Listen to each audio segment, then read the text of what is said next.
Hello friends. இன்னைக்கு வீடியோல நம்ம என்ன பார்க்க போறோம்னா, லேப்டாப் சர்வீஸ் சென்டர்ல நடக்கிற ஸ்கேம் பத்தி தான் பார்க்க போறோம். ஸோ வீடியோ ஃபுல்லா பாருங்க. இது நடந்த சர்வீஸ் சென்டர் சென்னையில தான் இருக்கு. ஸோ அது என்னன்றதை நான் சொல்றேன். ஸோ வீடியோ ஃபுல்லா பாருங்க. ஃபர்ஸ்ட் என்ன சம்பவம் நடந்ததுன்றத இப்ப சொல்றேன் கேளுங்க. கொஞ்ச நாள் முன்னாடி என் ஃப்ரெண்டோட ஃப்ரெண்டு பெங்களூர்ல இருந்து சென்னைக்கு வந்திருக்காரு. அவர் சென்னைக்கு வந்தப்போ என்ன ஆச்சுன்னா, ஒரு லேப்டாப்ல ஓஎஸ்குள்ள போல. லேப்டாப் ஓஎஸ்குள்ள போகலையே அப்படின்னு சொல்லிட்டு பக்கத்துல இருக்க ஒரு சர்வீஸ் சென்டர்ல கேட்டிருக்காரு. அவங்க செக் பண்ணி பார்த்துட்டு, இது ஓஎஸ் போட்டா தான் சார் தெரியும். ஓஎஸ் ப்ராப்ளமா தான் இருக்கு. பட் ஓஎஸ் போட்டா தான் வேற ஏதாச்சும் ப்ராப்ளம் இருக்குமான்ற மாரி சொல்லியிருக்காங்க. அது அவருக்கு சாட்டிஸ்ஃபை இல்ல. அவர் உடனே என்ன பண்ணியிருக்காரு, நெட்ல செக் பண்ணியிருக்காரு. யாருன்னா சர்வீஸ் சென்டர் இருக்கான்ட்டு. அப்போ ஒரு பெரிய சர்வீஸ் சென்டர் கிடைச்சிருக்கு.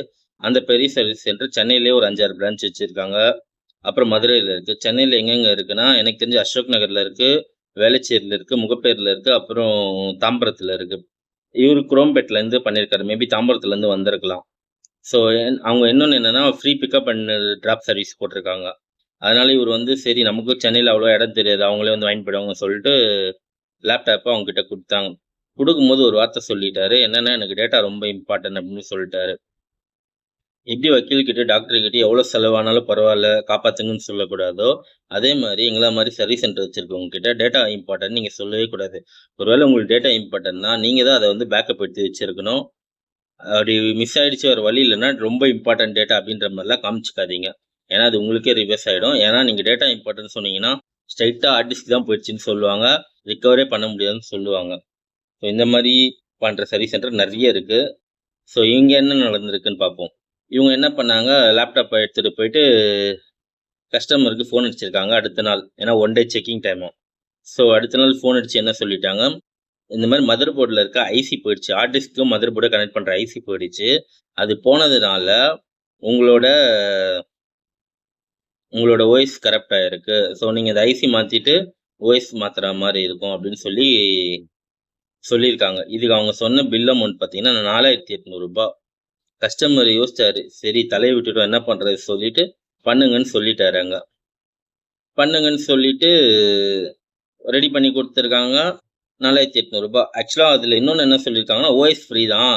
இந்த ஐசி மட்டும் நீங்க மாத்திக்கினீங்கன்னா, நாங்க ஓஎஸ் உங்களுக்கு பண்ணி குடுத்துர்றோம் அப்படின்னு சொல்லி பண்ணி குடுத்துட்டாங்க. இது முடிஞ்சதுக்கப்புறம் அவரு என் ஃப்ரெண்டு கிட்ட சொல்லி, என் ஃப்ரெண்டு எனக்கு ஃபோன் அடிச்சு கேட்டாரு. இந்த மாரி இவ்வளோ ஆகுமா சக்தி அப்படின்னு சொல்லிட்டு. நான் கேட்டேன், "என்ன ப்ராப்ளம் வந்து தெரியாம நம்ம எப்படிடா சொல்ல முடியும்? அவரு ஏதாச்சும் ஃபோட்டோ எடுத்தாரா எரர் வரும்போது?" அப்படின்னு கேட்டேன். இருக்கு" அப்படின்னு சொல்லி அந்த எரர் எனக்கு அனுப்பிச்சாங்க. பார்த்தா அது ஓஎஸ் போனா வர எரர் தான். வேற ஒண்ணும் கிடையாது. ஸோ அவங்க வந்து செஞ்சுட்டாங்க. எப்பவுமே இந்த மாரி பெரிய சர்வீஸ் சென்டர்லாம் சென்னையில ஒரு 5 பிரான்ச் மெயின் லொகேஷன் நான் சொன்ன லொகேஷன்ல வச்சிருப்பேன்னா, அதுக்கு எவ்வளோ வாடகை குடுக்கணும்? அதுல எம்ப்ளாயீஸ் வச்சிருந்தா அவங்களுக்கு சேலரிலாம் குடுக்கணும். ஸோ அப்ப என்ன பண்ணுவாங்கன்னா, ஏதாச்சும் ஒரு சென்டர்ல வர அமௌண்ட்ட வச்சு தான் 5 சென்டருக்கும் போடுவாங்க பில்லு. இப்ப எப்படின்னா, இப்ப என்கிட்ட வரீங்க அப்படின்னா, நான் என்னோட என்னோட ரென்ட்டு, என்னோட ஸ்டாஃப் சேலரி இதெல்லாம் வச்சு தான் நான் வந்து ஒரு சர்வீஸ் சார்ஜ் ஃபிக்ஸ் பண்ணுவேன். இப்ப இதுவே நான் என்கிட்ட ஒரு 5 பிரான்ச் இருக்குன்னா, நான் என்ன பண்ணுவேன்னா, என் 5 பிரான்ச்சோட வாடகை பிளஸ் 5 பிரான்ச்சோட எம்ப்ளாயீஸு இவங்கள வச்சு தான் நான் வந்து உங்களுக்கு பில் போடுவேன். ஸோ அப்ப இந்த மாரி மல்டி பிரான்ச் வச்சிருக்கவங்கள ஏமாத்துவாங்களான்னு கேட்டா, கண்டிப்பா கிடையாது. அந்த மாரி மல்டி பிரான்ச்சஸ் வச்சு நல்லா பண்ற சர்வீஸ் சென்டர் நெறைய இருக்கு. ஆனா இங்க வந்து பார்த்தீங்கன்னா, இவங்க ஏமாத்தி தான் இருக்காங்க இவங்கள. ஏன்னா அந்த ப்ராப்ளம் வந்து பார்த்தீங்கன்னா, ஜஸ்ட் ஓஎஸ் ப்ராப்ளம் தான். அ ஸோ இந்த மாரி ஏமாத்தியிருக்காங்க. அப்ப என்னதான் பண்றது? சர்வீஸ் சென்டருக்கே குடுக்கக்கூடாதா அப்படின்னு கேட்டீங்கன்னா, கண்டிப்பா குடுக்கலாம். ஆனா, நீங்க குடுக்கறதுக்கு முன்னாடி ஒரு 2, 3 சர்வீஸ் சென்டர்ல போய் குடுத்து செக் பண்ணுங்க. இப்போ உங்க லேப்டாப் ப்ராப்ளமா, அது ஒரு 2, 3 சர்வீஸ் சென்டர்ல குடுங்க. என்ன சொல்றாங்க பாருங்க. ஆப்ஷன் ஏ என்ன சொல்றாங்க, பி என்ன சொல்றாங்க, சி என்ன சொல்றாங்கன்னு பாருங்க. யார் சொல்றது உங்களுக்கு சாட்டிஸ்ஃபை இருக்கோ அவங்க கிட்ட குடுங்க. ரேட் எவ்வளோன்னு முன்னாடியே கேட்டுட்டு குடுங்க. ஓகேவா? அதே மாரி செக் பண்ணி சொல்றேன், போயிட்டு வாங்கன்னு சொன்னீங்கன்னா போவாதீங்க.